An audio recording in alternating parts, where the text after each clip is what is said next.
Tangis pilu Ayu, saksikan jasad kekasih jadi korban kebakaran kapal di Batam, Bang aku belum siap ditinggal. Suasana di kamar jenazah Rumah Sakit Mutiara Aini mendadak pilu, Selasa, 24 Juni 2025, sore. Tangis seorang perempuan muda bernama Ayu, pecah tak terbendung saat melihat jenazah kekasihnya, Herman, saat hendak dipindahkan ke Rumah Sakit Bayangkara.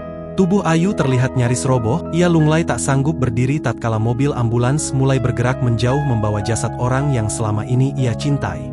Bang Herman, Bang, isaknya lirih nyaris tak terdengar, namun cukup untuk merobek hati siapapun yang menyaksikan. Nampak Ayu mencoba mendekat ingin sekadar menyentuh tangan kekasihnya untuk terakhir kalinya. Namun petugas kepolisian yang tengah mengawal jenazah menahan langkahnya dengan lembut namun tegas. Maaf, ibu belum boleh menyentuh jenazah, ini masih dalam proses penyidikan, nanti setelah dimandikan dan dibersihkan baru bisa dilihat, ujar petugas perlahan. Namun kata-kata itu tak mampu menahan laju air mata Ayu, ia terisak semakin keras, tubuhnya goyah, dan harus dipapah oleh kerabat serta sahabat yang terus berusaha menenangkannya. Ayu istighfar ya, sabar sayang, bisik seorang sahabatnya sembari menggenggam erat tangan Ayu yang gemetar.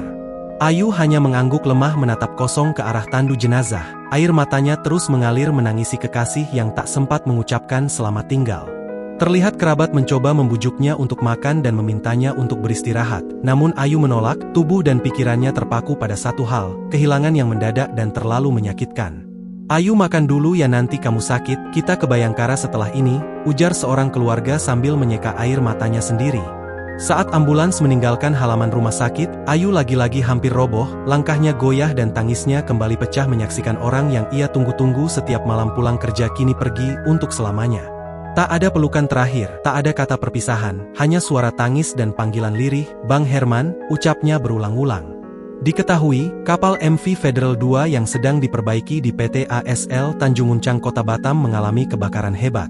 Insiden kebakaran kapal di Batam tersebut menewaskan 4 orang pekerja dan 5 orang harus menjalani perawatan serius. 1 dari 4 korban meninggal dunia tersebut adalah Herman Syahputra, kekasih dari Ayu. Download Tribun X sekarang, menghadirkan lokal menjadi Indonesia.